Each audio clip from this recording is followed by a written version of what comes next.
On today's episode of the Command Center podcast, we talk Jayden's jersey number. He's got to take it from somebody. Who's that? You're going to have to pay up a little money. How much is that going to be, man? I can't wait to hear what these guys got to say. We got undrafted free agents. We go through all of them, and we give a little advice. What's it going to take for those guys to make the team? And we got a little story time talking about Big Mike Sellers. Woo, goo, goo. And that all starts right now. Welcome into the Command Center podcast. I'm Logan Paulson here with Fred Smoot and Santana Moss. And guys, we got a lot of love. A lot of love for the merch. Yes. Which is always great, man. The shirts, everyone wants one. We're really excited about it. And we said, you can only get them at live events. And people were like leaving addresses in the comment section. Don't do that. We don't want you guys to get in trouble, right? Like we want to keep you guys safe at home. So what we're going to do, if you are not a local person, so not in Virginia or Maryland, DMV, right? Not in Virginia or Maryland, we have an email address now. What's the name of it? ThatHawkOutside at gmail.com. All right. So leave an email to that email address with your shirt size, shipping address, and name. Okay. And we'll randomly select 20 winners for a free shirt, and 5 of those we'll get a signed shirt by all 3 of us. Is that right, Jason? Am I saying that correctly? Okay. So, and also, Jason has to go through his emails, so no double dipping. One only request. If you put multiple requests in, you're automatically eliminated. Get out of here. Let's make it easy for Jason. What if they want one for themselves and their son? They self and they. I said they self. If they want one for them and their son, now we can't turn the kids down. We love the kids. We got to bring in the arbitrator here, Jason. What do we got there? Case by case basis. Sell it to me that it's real. That it's real. That's what I mean. I don't picture of your son. For me and my 7 sons, it's like, okay, I need a picture. Well, maybe he like me. Our fans are pretty trustworthy. I'm not worried about like guys trying to pull fast ones on us, but like if you have an exorbitant request like that, like help me out with that. So we're trying to make sure everyone gets their shirts, get the merch out there. We're really excited about it, but also. ThatHawkOutside at gmail.com. You can leave show ideas, leave comments, leave things you want us to talk about, maybe ideas for like questions. Put those in there. Anything. Because right now, guys, we're in silly season. Silly season meaning there's nothing to talk about with the team. Right? We got mini camp, OTAs coming up. Those tend to be close practices. So if there's something you want us to talk about, leave it in there. We'll make it happen. We have a couple of people in the comments that keep saying, Jason, make me an intern. I don't have this power to be no, he's lying. He can do that. Make you a hater. Yeah, keep leaving comments. But show me your production skills, right? Give us some topics, drop it in there, and maybe we can work this thing out. Maybe we can really funny that one guy does use some of their topics and then shout them out saying that, this particular person. This topic brought to you by Milton Johnson from PA. Why Milton Johnson? Because Milton sound like he just be on the top of the head with the bullet. No, because Pennsylvania. That is great. Pennsylvania. That's a different culture. Like everybody just think about Philadelphia and think about the big city, but that's a big old state. Milton, all the names come up to the top of your head. Milton Johnson, Jebediah. If your name's Milton Johnson, leave a comment. That's Mississippi. There ain't no damn PA. No, PA is a Quaker state. So most definitely, there's a lot of Jebediahs there now. They making a lot of furniture in PA. Believe that. That's a great point. All right. So our producer doesn't want us to talk about this, but I have to talk about it. Please. Because you guys just have such good takes on this. Who was the guy, the basketball player that said he could play basketball? Austin Rivers. Doc Rivers' son. Okay, Austin Rivers said he could find 30 basketball players that could play football today. Show me. In the NFL. And then I'm not sure. He said, he said we can't find 30 football players that could go to the NBA. And I might be in the minority here, but I kind of agree with him. Yo, how could you ever agree with him? I would say this. It's not that many. Now, it's a few guys in the NFL that can go out there and hoop. But when it comes to the level of play in the NBA, it's just different. No, because a lot of those guys are, the shortest guy on TV looks 5'10" and he's 6'3". Yeah, Steph Curry is 6'2". So that part right there would take us out. He's 6'4". But I will say this. Just because we play football, first of all, Austin Rivers looking at it from, I don't know what lens he's looking out of. But bro, I see you guys can't get bumped in a basketball game. You talking about coming out here putting on pads and getting tackled. So that's the hard part for me to believe. It's the physicality. But I think there's a precedent set. Like we've seen basketball players play in the NFL. But I've never seen an NFL. Charlie Ward but it's a play in the NBA. Chris Carter could have played in the NBA. T.O. could have played in the NBA. Deion Sanders could have played in the NBA. All those guys could have played in the NBA. T.O. is a straight hooper, man. But it's a different skill set, man. But we're stronger. Like, here go the things. Where's our advantage in this? Yeah. First of all, we're going to be faster than everybody on the court. But we're going to be stronger than everybody on the court. The speed thing I think is really interesting because I don't know how fast those guys are, but when I see like John Wall or like Dwayne Wade when he was rolling. Westbrook. Thinking about Westbrook. Like thinking about them playing like receiver or something. You know what I'm saying? Like Westbrook has the mentality. See, there go the thing about it. Most of them don't have the mindset and the mentality to be as rough as we are, chaotic. We are organized chaos. They are chaos organized. So at the end of the day, it's going to take the edgy ones can. Dennis Rodman, Charles Oakley, yes. They can. But the other ones, Klay Thompson, but my thing is, but it's not for everybody, My thing is you can put Westbrook as one of those guys, and even D Wade. But when you watch a guy have to come out there and be coordinated the way we are as a football player, it's totally different. And that's when you separate yourself, because those guys not going to be able to come out there and do some things we can do. I mean, we can go on a basketball court and shoot. Probably can't go out there and compete at that level with those guys because, like I said before, the height difference. But I just don't see them come out there and being coordinated and being able to take those hits. We saw a couple of guys that, transition had a good run at it, and to me that was a rare breeze. So I get what he's saying. It's probably not that many football players that can play basketball, but don't sit here and act like it's 30 guys that can just come over here once you over and play football. 6'8", you can't play football. Well, you play offensive line, right? Yeah, 6'8" is kind of like there's a couple. Like who's that guy? Noah Fant, who played for Houston last year. He was a basketball player in college. Obviously different. I played with Darren Fells, basketball player in college. But it took Darren probably 3 years of like football specific, 2.5 years of football specific training. You got to even get a shot. You know what I'm saying? So it's not like you could go from basketball to football right now. Like you'd have to practice. Like, and I'm sure it's kind of the point you're making too. It's like if you wanted to take some guys from the NFL and have them go play basketball, they'd have to practice hooping, like practice shooting and all that stuff. So I do think the athletically, just because like the Jimmy Grahams of the world, the Antonio Gates of the world, I think there's something there for sure. So I had to talk about that because I knew you had some fiery takes. It had inch my keister to hear that. Because I hear basketball players saying it all the time, and my one thing I say to them is the physicality alone will X y'all out. You need to be a tough basketball player, and that's an interesting kind of thought experiment too. They can run, but they can't run with all that stuff on. They can't go out there and be in that sun. They indoor players. They're not going to want to be out there in that heat and put all the pads on. We're talking about Draymond Green. What were we talking about? I haven't seen we watched Draymond at practice when Nick Saban was coaching Michigan State. Draymond came out there tight end, and the cornerback asked him, "Do you want some peanut butter with this jam?" and jammed him to death. All right. So what I'm saying, if anybody tough enough to play in the NFL that's in the NBA right now, it's Draymond.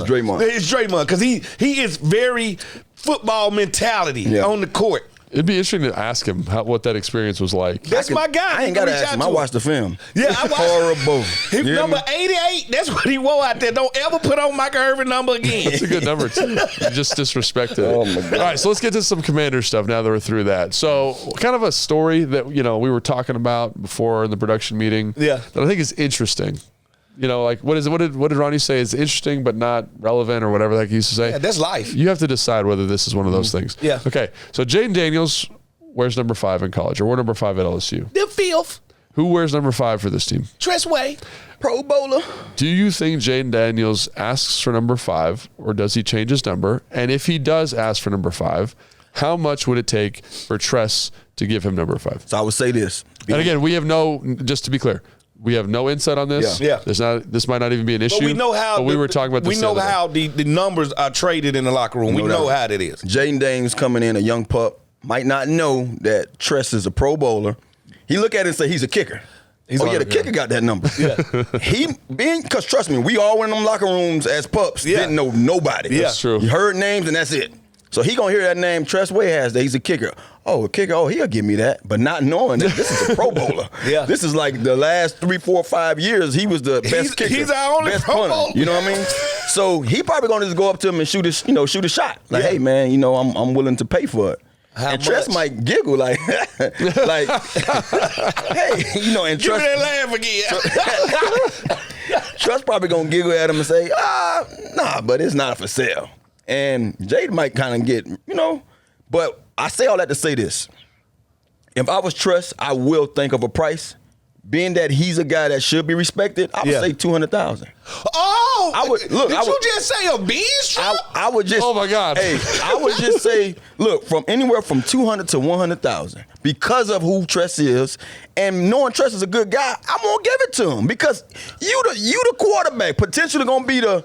The face of the franchise. Face of the franchise. Give me that $200,000 for it. You want that bad? Wait. First of all, what number would you say? Because you hear about receivers doing that kind of stuff. Yeah. Do you think Tress would ask for $200,000? I don't think so. It depends on who you are. $200,000 is a lot of cash. No, I'm saying this. I don't think he will either. I'm saying if you have the audacity to not know me, I'm asking.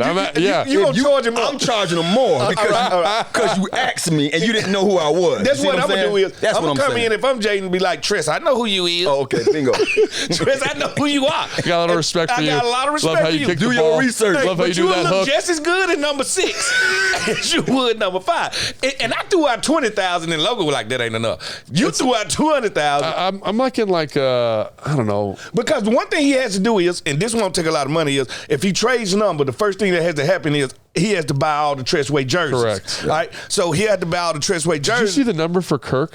It was something like $600,000 because to buy of Kyle the jerseys. Pitts. Yeah, because Kyle Pitts jersey sales down there. Yeah. But Tress jersey is not. You don't see a lot of people in Tressway jerseys. So and a lot of people not buying Commander stuff too. So but what I'm saying is, at the end of the day, I think just our shirts for the show. I started off at $20,000. I would go $50,000 to $75,000.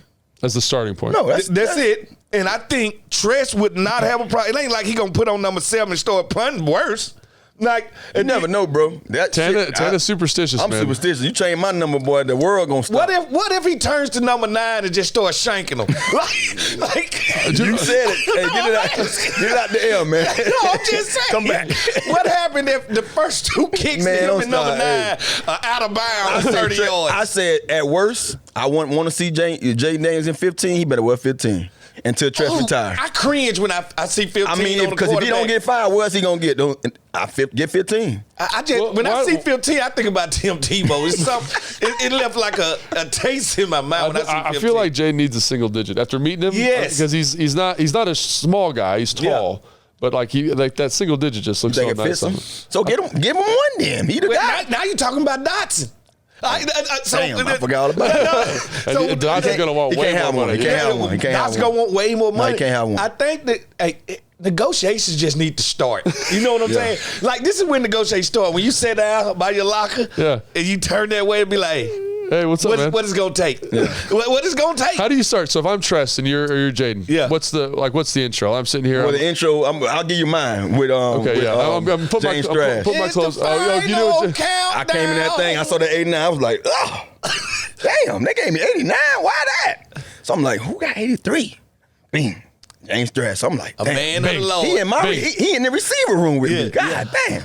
So I walk up on James. I say, hey, James. And James is a good dude, right? Yeah, very good dude. James came to me before I even got out of my mouth. He said, I already know you want the 83, huh? Yeah. I said, yeah, bro. I mean, I'm willing to pay. He said, let me pray on it. Jesus. Hey. What did Jesus tell him? Camp was almost over. James came to me and was like, hey, man. Jesus told me to. I prayed on him, bro, and I'm willing to give it to you. And I said, guess what? I prayed on it, too. And I came up, I wore 83 in high school, and I wore 6 in college. Together, that's 89. Oh, okay. Yeah. I'm good. And he said, damn, bro, that's good. And it was like. Did he ask for a number or no? He didn't. He didn't. I was going to give him something. I was going to give him something. James just ain't that type. What would you have given him? Probably south of 75 to 50. But I probably gave him something around like 50,000 for it. Yeah. But that's me out of respect. Yeah, and I knew James Strash. I knew of him growing up. So James Strash was a guy that I always had a lot of, I praised him a lot, especially when we was playing together. Like, he would come in third down and get missing on you. You know what I mean? Like, I came out of the game one time. Coach Gibbs met me down. This is my first year. I'm tired, bro. I'm exhausted. I'm walking on the sidelines third down. I had no clue. Coach Gibbs walked on down and said, "This play for you. He better catch it." Nigga, I go like out there.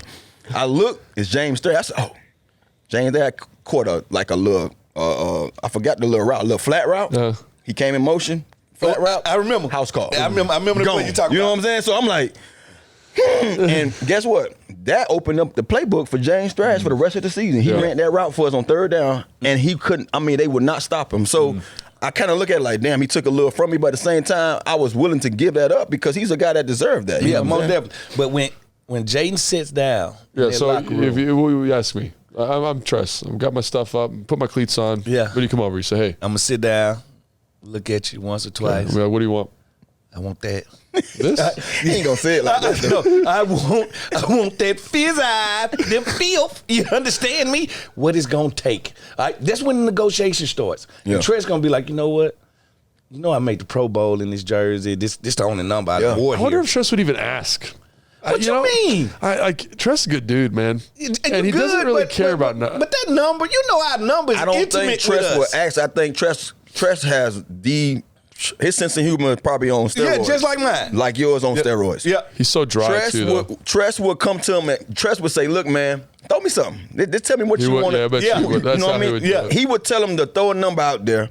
And if he likes it or not, he'll probably give it to him. That's just me. Yeah, I think that's how it would go. Speculate. I think y'all right. 100,000 ain't much when you just got 40 million. That's what I'm saying. So at the end of the day, got 40 mil. Well, that number 2 pick is about 35, 40. Isn't it? It's somewhere in there. Yeah, it's somewhere in there. Well, can we look that up real quick? Quarterbacks are capped now. Yeah, right? it's capped now. Yeah, but I'm just saying, it's a good large amount of. It's gonna be guaranteed. It's over $20 million. So he's gonna be fine. I just think it's one of the things because most people don't know. My first week here, I wore 23. 23, the Michael Jordan. That was my number. Why does that sound gross on him? Yeah, it does. It does. But guess what? Carlos Rogers? No, D. Hall wore that 23. Oh, D. Hall wore 23. Carlos was 22. So the thing about it was, Dion was still here at the time. Dion was 21. So when did he leave? Like a week later, right? Like we did rookie minicamp. After rookie minicamp, all the whole team got together. Martin Schottenheimer was our coach.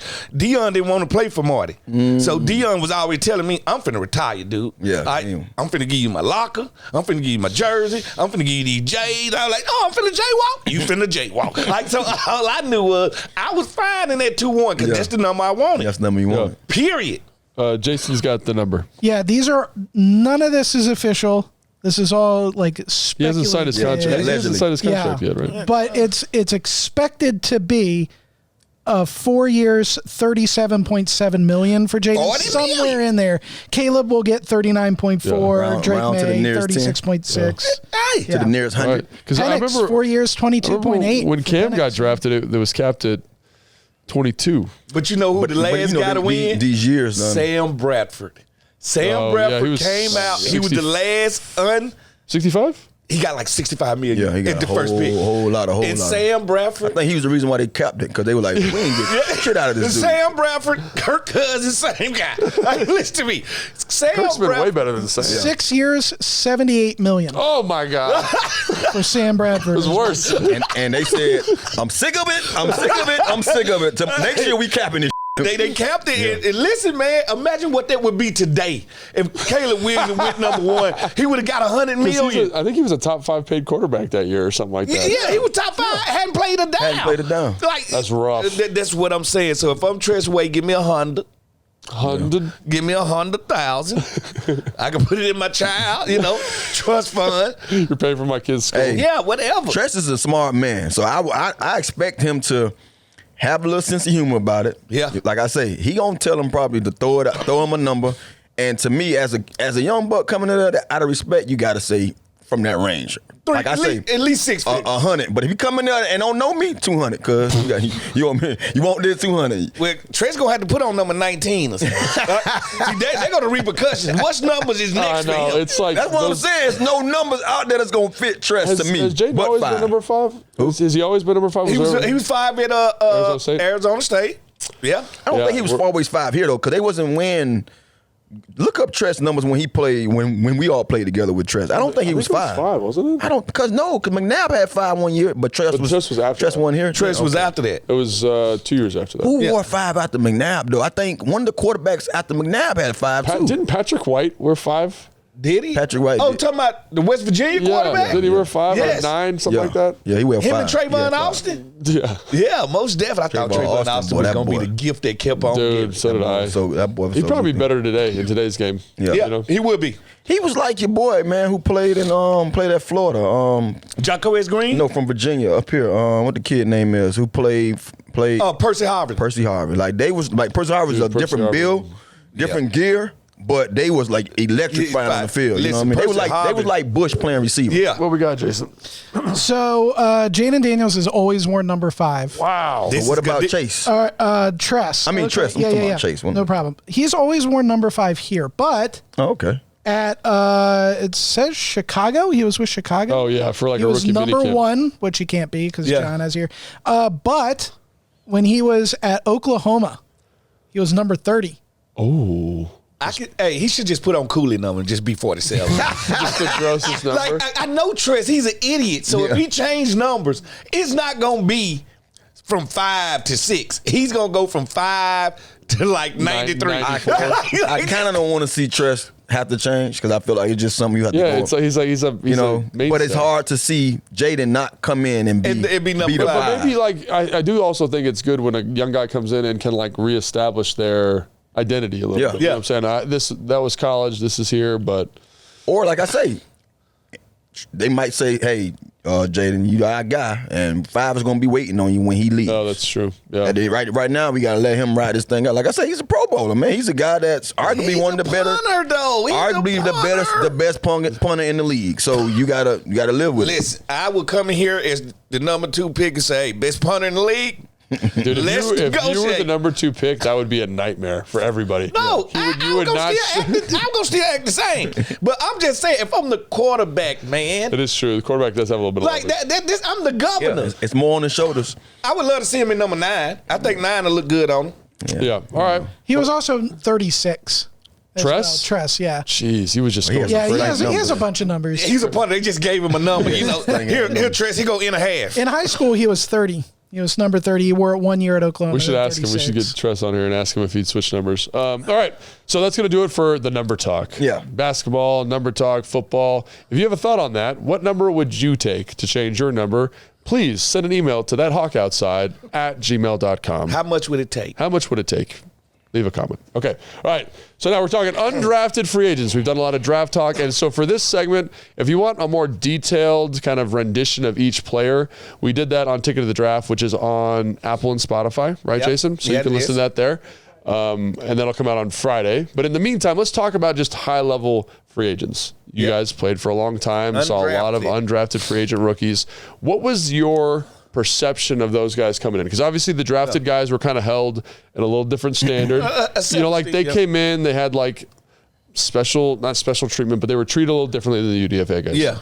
What was your, as guys that were established in the locker room, what was your view of that group of guys? Well, when I first got into the league, I cared less about who was who. I don't care. I mean, throughout my years, I cared less, but I really even knew who was undrafted, who was drafted. I feel like we was all there. So at the end of the day, I'm like, shit, we all on the team. Yeah. But the crazy part about it, my first 4 years in New York, I hung out with the undrafted guys more than the guys on the team. Like more than and it's crazy because one of the guys he's now here in Howard. Coaching Torrey Woodbury. I mentioned his name. He was a quarterback. He was the Mike Vick of Black College. Oh, okay. So he went to Winston-Salem University.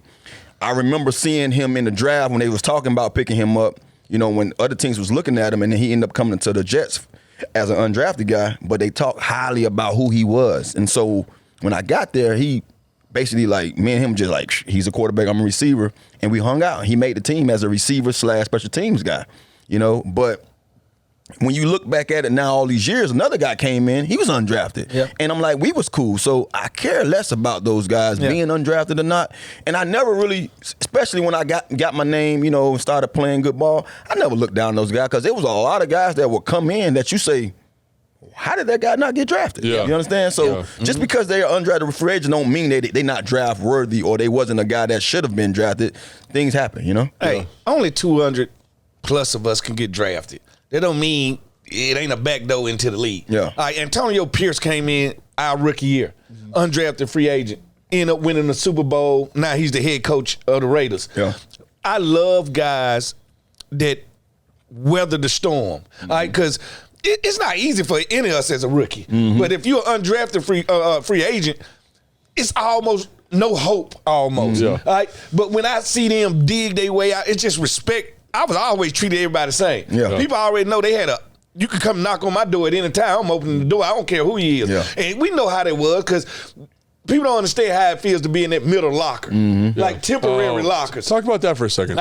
It's like downstairs, at least as they used to do it, right? Yeah. So the guys on the team had the outside locker, which is like the one you see on TV where it's like got the nice big, leather cushion. You can sit in it. You can put your stuff in there. And then in the middle for the UDFA guys. Yeah. And so like when I came in, I was a UDFA guy. Yeah. Trent had his own locker. Yeah. He was over there, right? Like Perry Riley. All the guys that got drafted had their own locker. Yeah. And then your boy was in a metal locker in the middle. And you're like, ooh, this is not good. This is temporary. This is not a real locker. So how do I get from this locker to that locker? Yeah. And then when I was in Chicago, what they used to do is they used to put the UDFAs in a different locker room. Yeah, same thing when I was with the Jets. And so you're like, so it's like, how do I actually get into the real locker room? Yeah. So it is a little bit tough, but yeah, like, I don't know. Did you look at those lockers and be like, damn? No, I didn't because I knew as quick as they could be cut, drafted guys and guys that been here for 6 years, when that Reaper enters that locker room, and I holler out, dead man walking.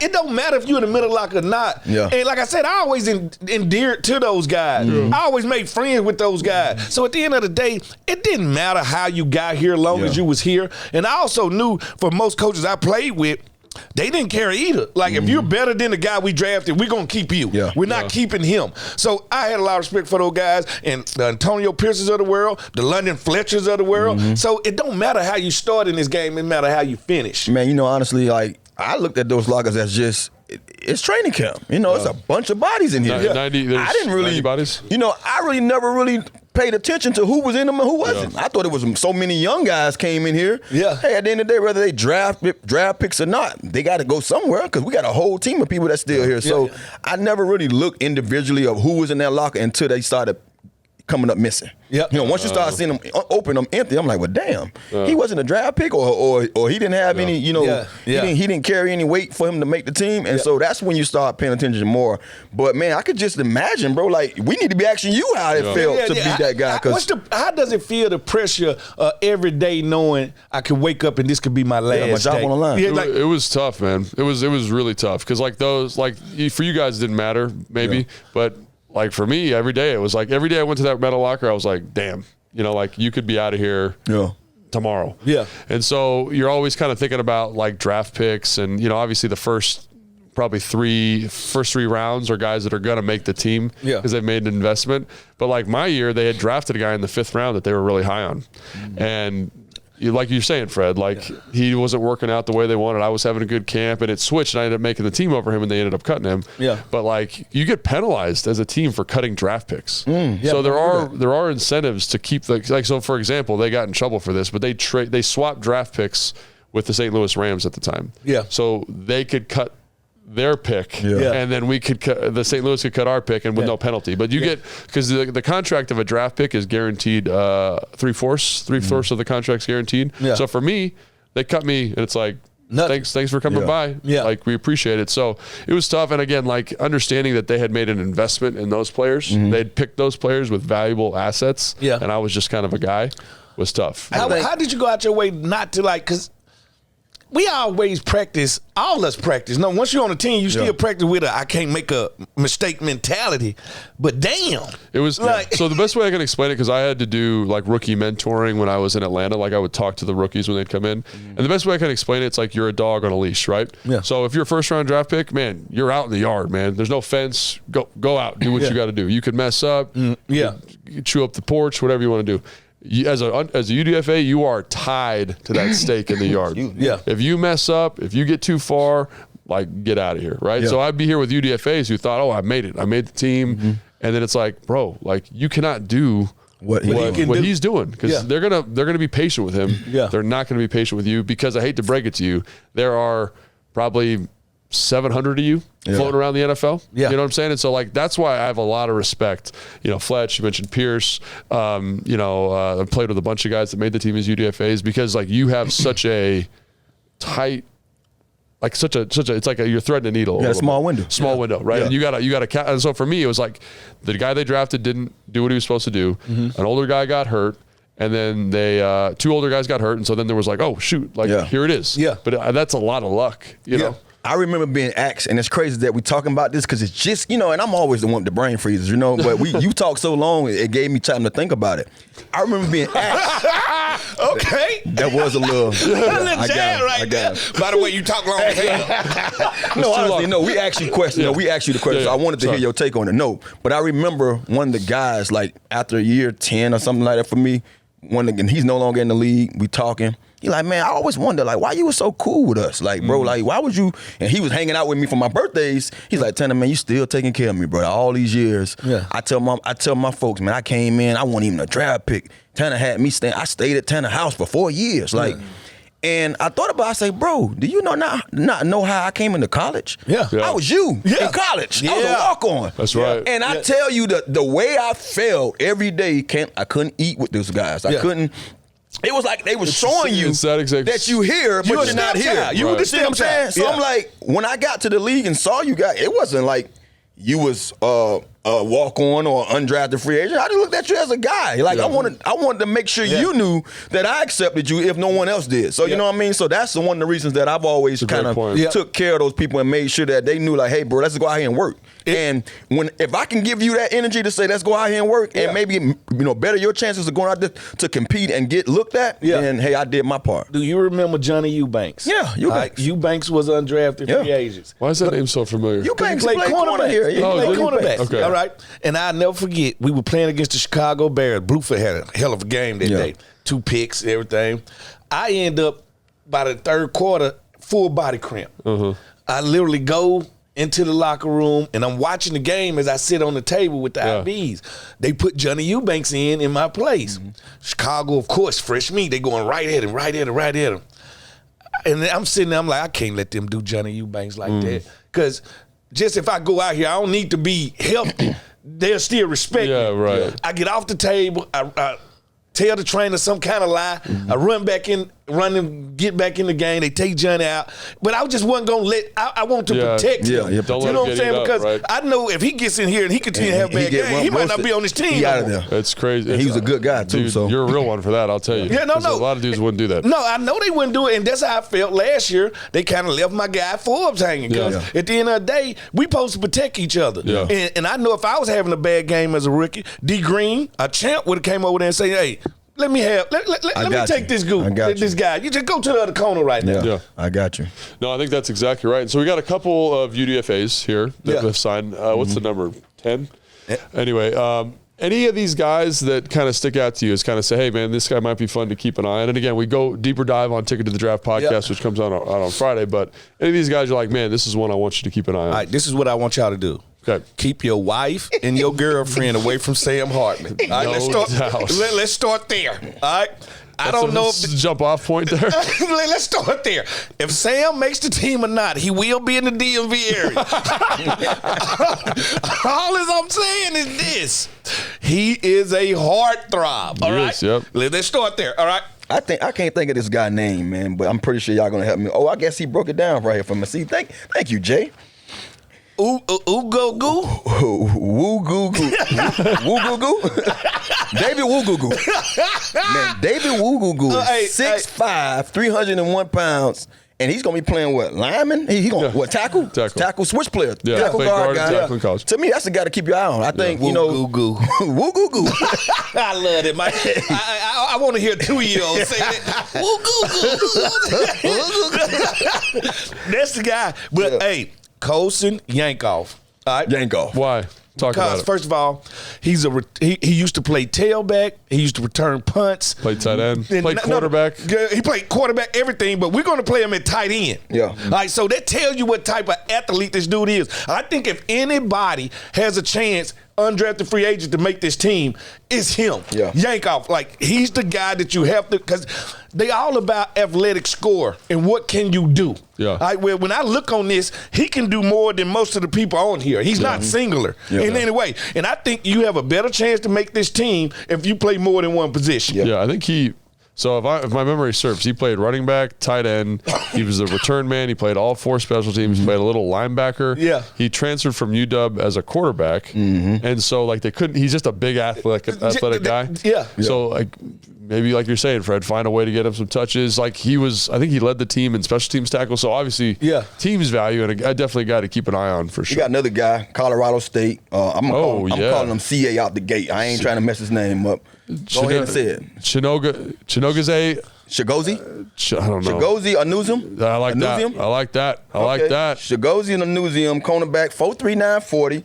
I mean, all the intangibles, when you look at him, 6'1", 200, physical, you watch his film, he's one of those guys. I looked him up because I'm going over this list last night.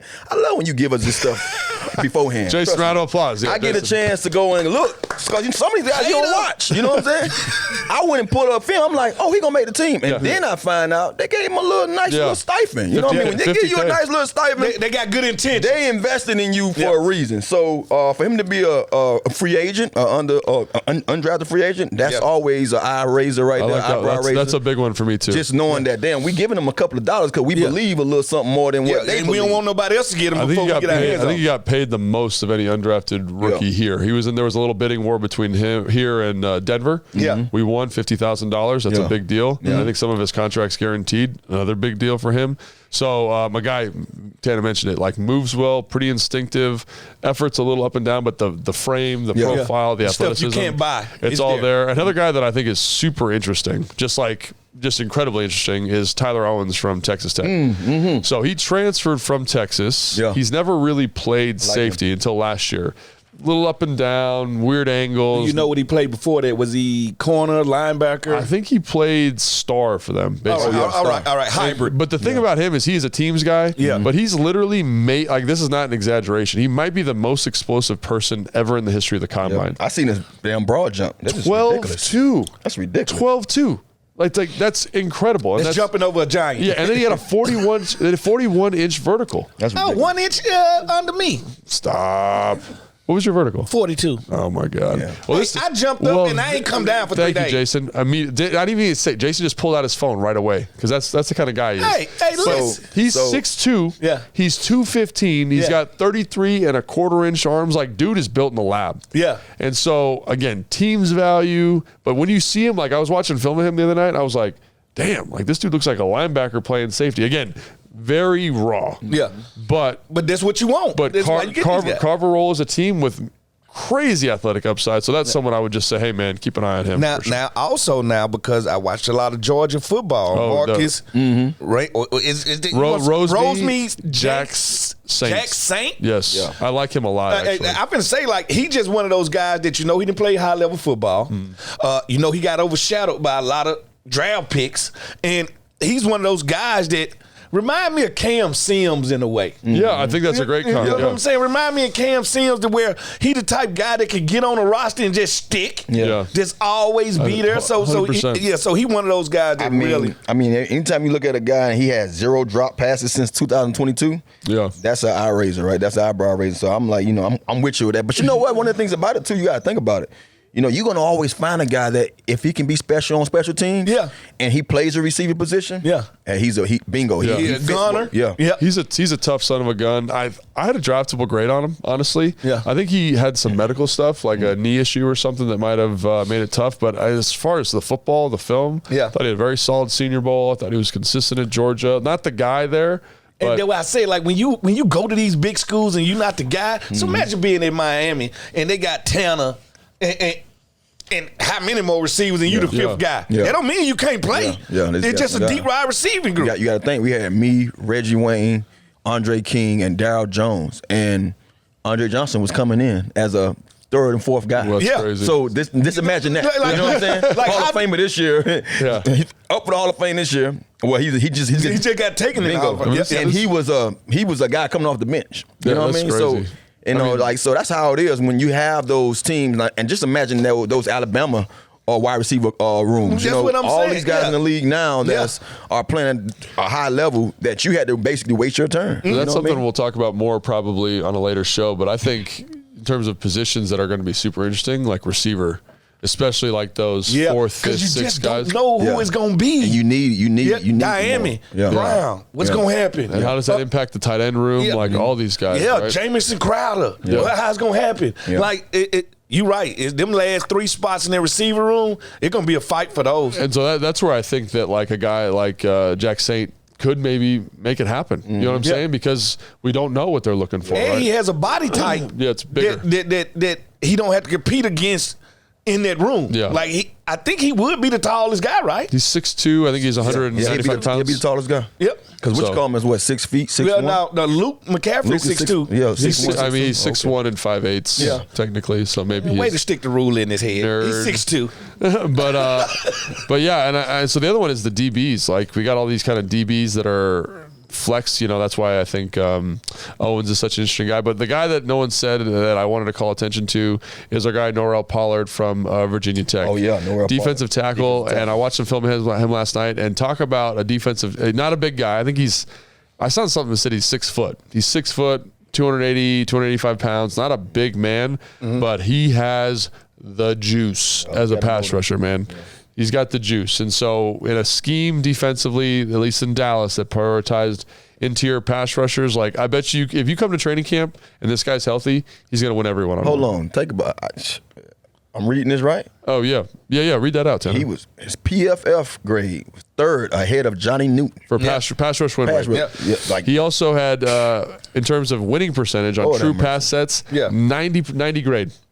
And 20 pressures, right? Yeah. So he's tied with Byron Murphy. That was the first defensive tackle. Dude has juice. Yes. He's just small. I've been saying he just didn't look the part. But guess what? He's on the right team because one of the things you know about this defense, as you've seen it, it traveled from a lot of different places.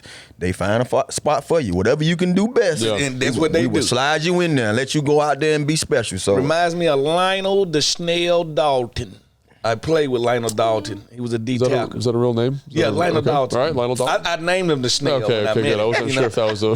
So he was slow? No, he just looked like a snail. Oh, get the hell out of here. Like his face out like he looked like a snail. He's got like, what? If he looked like a snail, like, with the eyes like... he didn't look like a snail, sound like a cat, did he? No, it was so funny because we would be in the huddle. He wasn't SpongeBob snail. No, they'll call the play, it'll be 3rd down, I'd be like, go get him, snail. Listen, Lionel the Snail Dalton. What you said he reminded you of something? Yeah, because Snail was undersized. If I brought him in here right now, you'd be like, that ain't no D-line. Okay. But boy, between Kansas City and here, put up stats. Like I could always count on the Snail to get after the quarterback. So he was like Alexander for us. He was like Zoe. Yeah. Just like Zoe. We didn't know where the hell to put Zoe. Zoe was just a ball player. We had Zoe at fullback. We had Zoe at tight end. We had tight end. Yeah, that was and wild. that's how he got the name One Man Gang. I named him that because I was like, dude. I remember talking to people from different teams about Zoe, like on special teams, and they were like legitimately afraid. Yeah, they were like they had like there was something wrong with him. Like talk about Randy Moss flu or whatever. Yeah, like people like bottom of the roster guys who have to play every game or they're gonna get cut. Yeah, had like Lorenzo Alexander flu. No, he was just knocking dudes unconscious, man. And we had this is our special team core.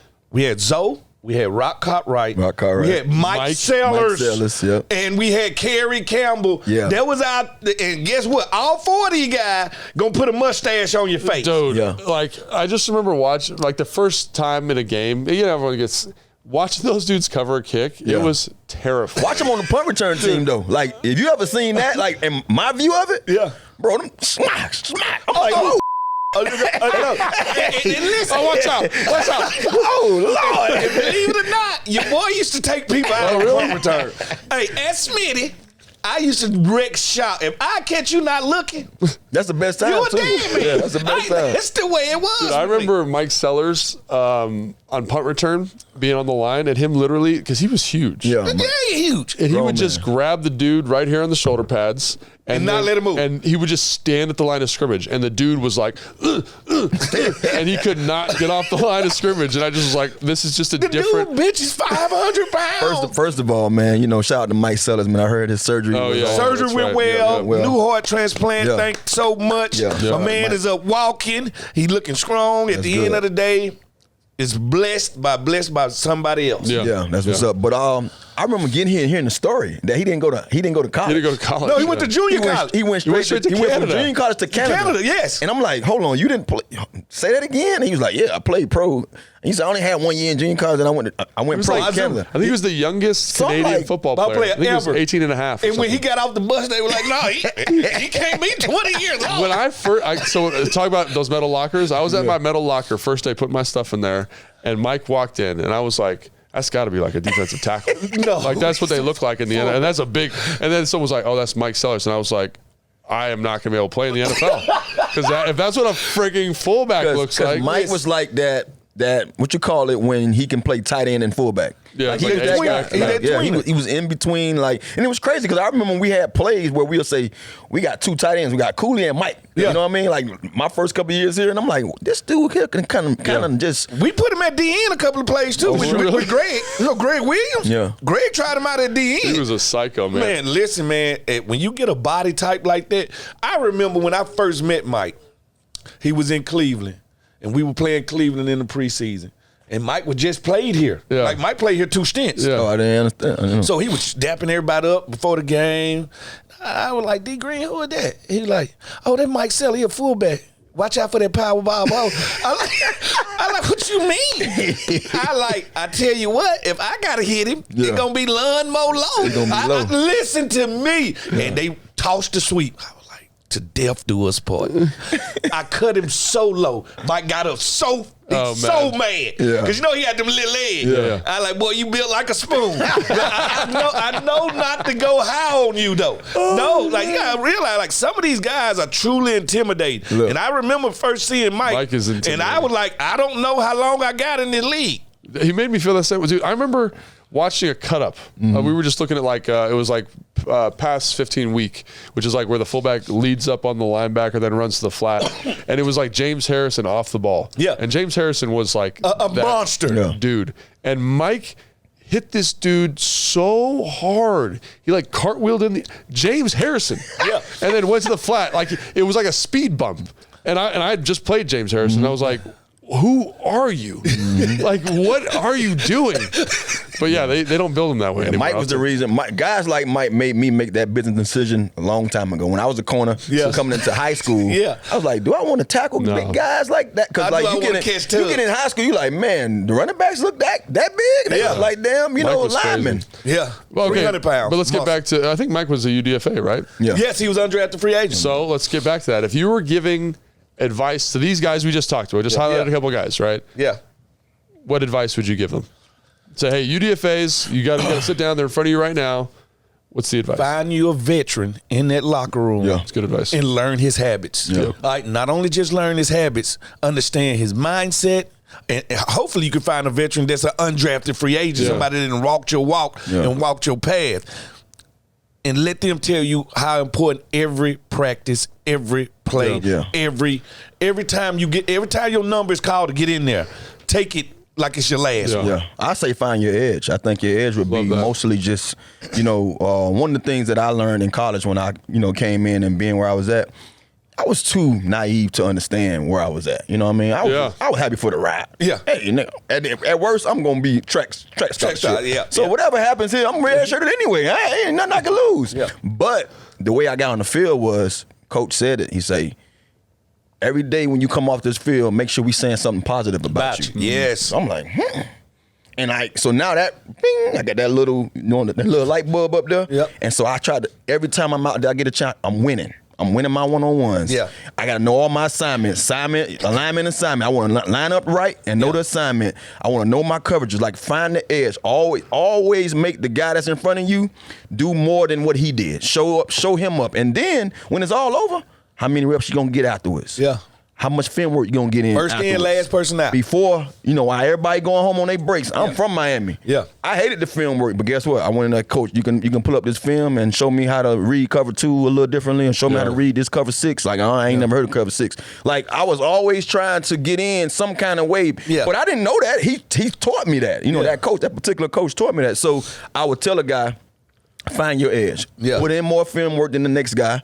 Put in more work on the field after practice, and before you know it, they're going to be like, hey, man, you see this guy keep coming, he keep showing up. Because it's going to show up on film. Yeah. It's going to show up on the field. Like, you're going to see your play elevate when you put in all that work. Dude, that's real right there. I appreciate that, and I wish someone would have told me that when I was a rookie. But I would say this. You're not going to get as many opportunities as everybody else. Yeah. Got to maximize those opportunities. Treat every play like it's a Super Bowl. And I would say, you know what? With you saying that, don't be in your feelings. Don't get in your feelings because you're going to make plays that the guy who probably 2 spots in front of you didn't make. Yeah. But don't be mad that you're got the next rep and you didn't get recognized for it. They see it. And if they don't see it, somebody else will. Yeah, they see it. Trust me, the eye in the sky don't lie. I think that's exactly right. Chris Samuel told me that he knew I was going to make the team in 2010. Yeah. And this is what happened. So it was a ball that we were doing like a live period, and I was running like a corner on the backside, like, individual backside, and there was a fumble on the left side of the field, and I was just so dumb. I just sprinted as hard as I could over there, and I recovered the football. Like, I passed people up, and he's like, that's when I knew you were going to make it. Oh, yeah. And it was something that had nothing to do with your job. With my job. Yeah. It just was like, football is important to this guy. Yeah. You're going to go the extra mile, and like, any opportunity you have to show that with the film, getting with the veteran, all that stuff. So, hey, good luck, guys. We appreciate you. And I think that's going to do it for today's show. That's a good one, too. Yeah, man. Appreciate you guys. And make sure you like and subscribe wherever you get your podcasts. And make sure you're leaving Jason those emails at ThatHawkOutside at gmail.com. That's it.